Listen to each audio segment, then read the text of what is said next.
We are on our way back up to the cabin. In this video, we will be finishing the joists, treating the foundation for fungicides and pesticides, adding dirt around the Sonos tubes to make sure they're ready for winter, adding cross-member supports to the foundation, and adding hardware to the post and beam foundation. We designed the joist system so all of the joists land on a beam so we don't have any cantilevering. The recycled boards that I used to build the joists are all about 7 feet long, so I decided to put some center bracing in at about 3.5 feet.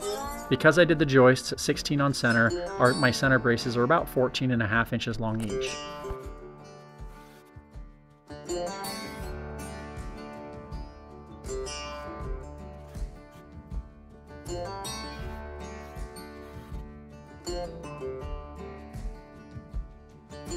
The outside edge of the cabin is 3 boards thick, and the outside board is a 16-foot board, but I made sure that all of the seams were overlapping by at least 16 inches just to make sure that I had strength.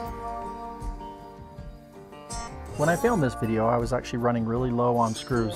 I later went back and put screws in at about every 18 inches or so.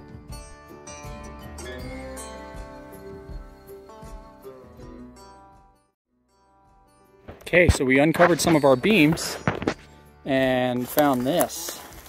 That is a lot of sawdust. So we are up here treating the cabin foundation right now.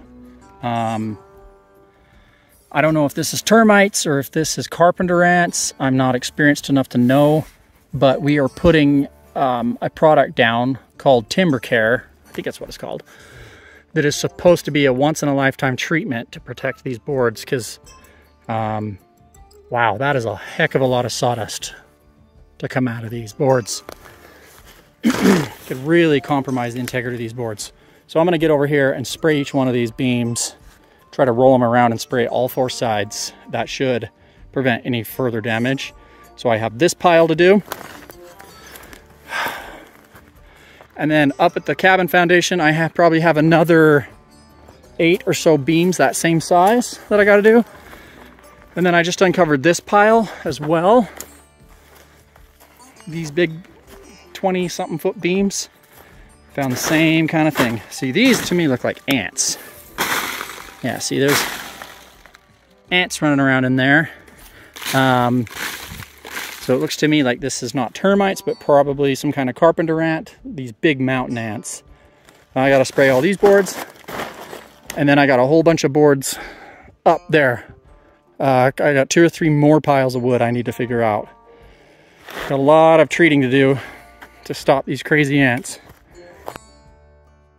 We used a powdered product called Timber Professional. We mixed it with 1.5 gallons of water for 1.5 pounds of Timber Professional. This was the 10% mix recommended on the package. We ended up going through 3 gallons to spray the whole cabin foundation and all of the piles of wood. I was amazed at how far it went. We did also add a little bit of brown dye in there just so we could kind of see where we had sprayed. We used the powdered product because it was substantially cheaper than buying the premixed. I think it was only about $40 for us to spray the whole cabin foundation. Plus, because it was just a powdered mix, it was a lot easier to transport up to the remote cabin.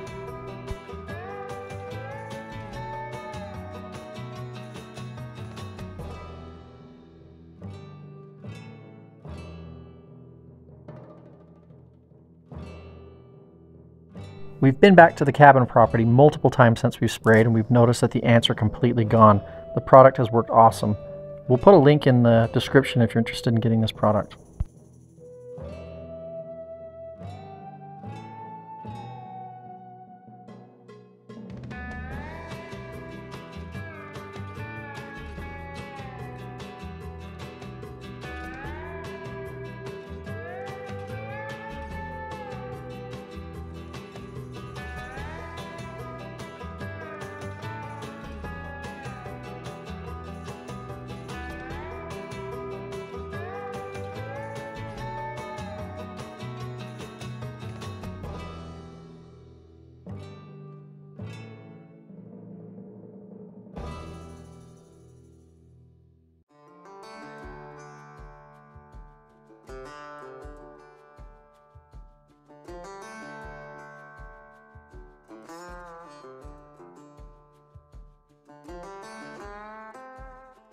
Because we used the backhoe to dig the holes for the Sonos tubes, we knew that the ground would settle, so now we're adding dirt around the Sonos tubes to make sure that they are completely in the ground so that we can get below the frost line. The frost line up here is close to 40 inches, so we need the full 48-inch Sonos tube buried.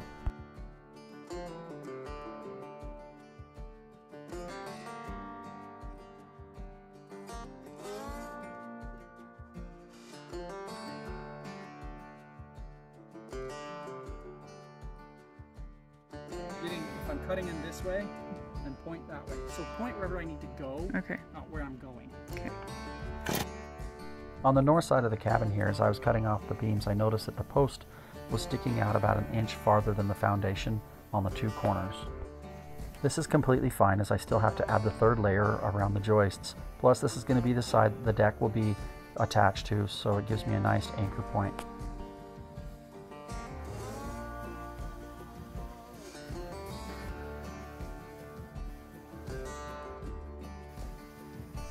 I recycled these beams from industrial pallets that came from Italy, hauling heavy machinery on them. They originally were 42 feet long and completely decked in 2x10s. So there is hundreds of nails still on the tops of these boards.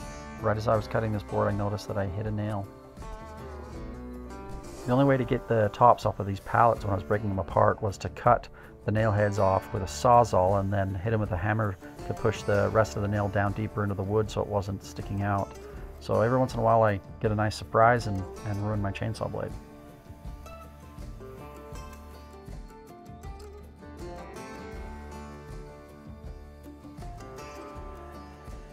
So on those two end posts, I just took my sawzall and notched it out so it would fit the larger 2x10 skin that I'm putting on the outside, and it worked perfect.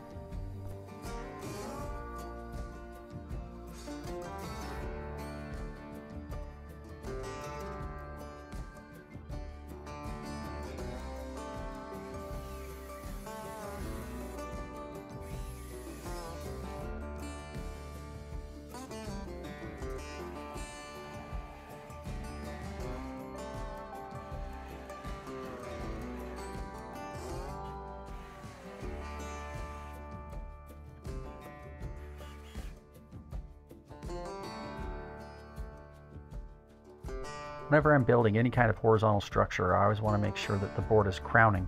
So I want the board to be frowning, not smiling, so that the arch is rainbowing, so that over time it'll settle and get straight instead of just bending more.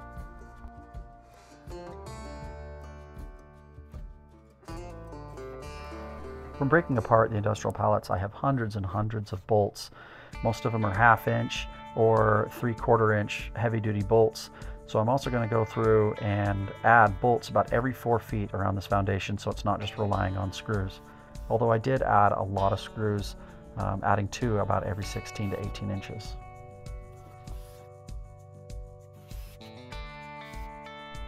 One thing I've learned for myself is I do not go cheap on screws. I've become kind of a screw snob. The only type of screw that I use now is a T25 star bit screw.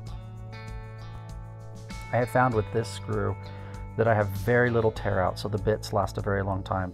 Plus it's really convenient knowing that that's the only screw that I use. I usually have 10 or so of those bits laying around, and I'm never looking for different size bits. Here I am cutting the fascia board here so that I can make sure that I'm not close to the seam on the board that's underneath it. I'd like to be at least 16 inches to 24 inches away from any seam, just to give continuity in the boards and more strength.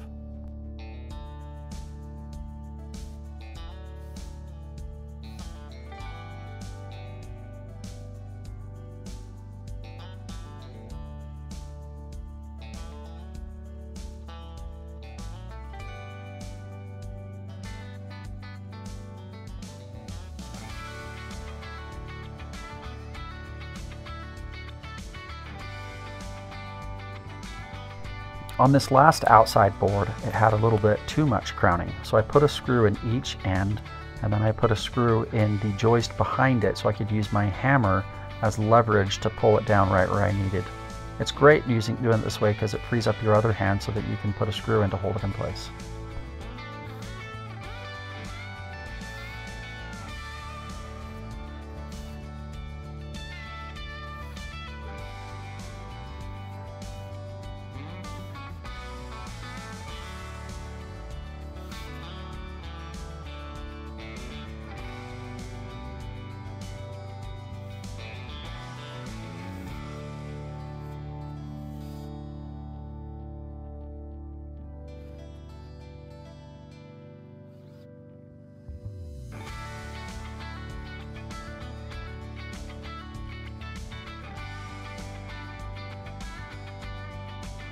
So this is a 6x6 post, so I'm using basically a 3-inch lag bolt.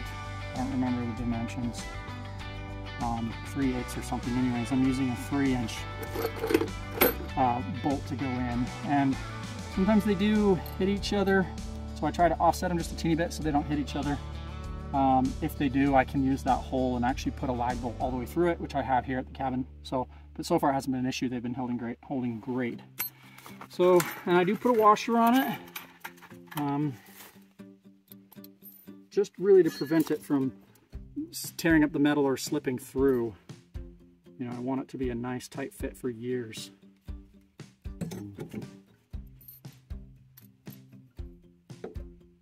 This one started here.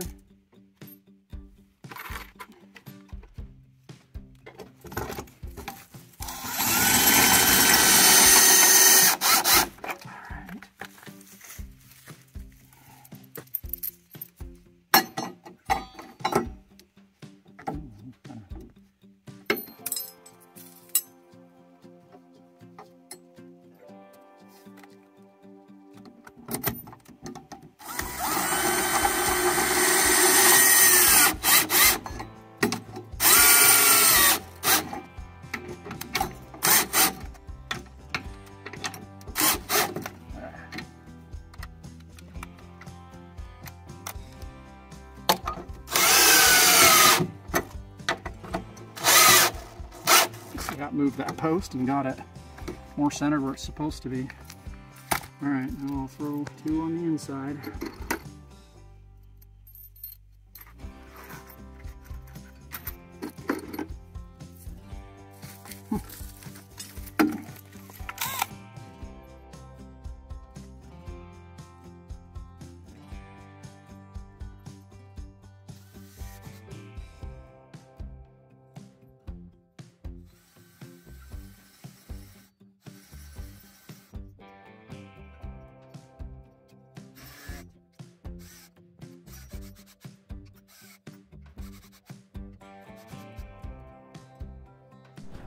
After spending several hours online and visiting several hardware stores, I couldn't find a brace that would go from a 6-inch post to an 8-inch beam, so it had a 1-inch overlap. So I ended up buying a big L bracket, putting it in my desk vice grips, and just bending an additional bend in it, and it fits perfect.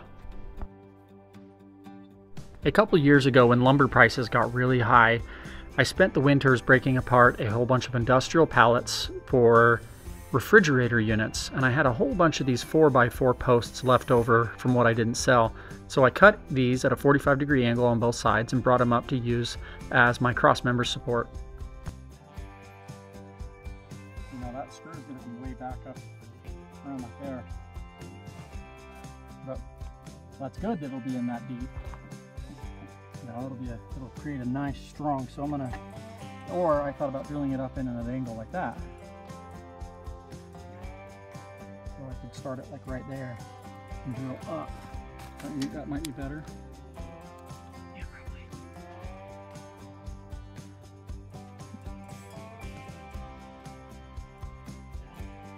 To attach the crossmember supports, I used an 8-inch timber screw. Once all the cross braces were added, the cabin foundation was noticeably stronger and felt a lot more sturdy.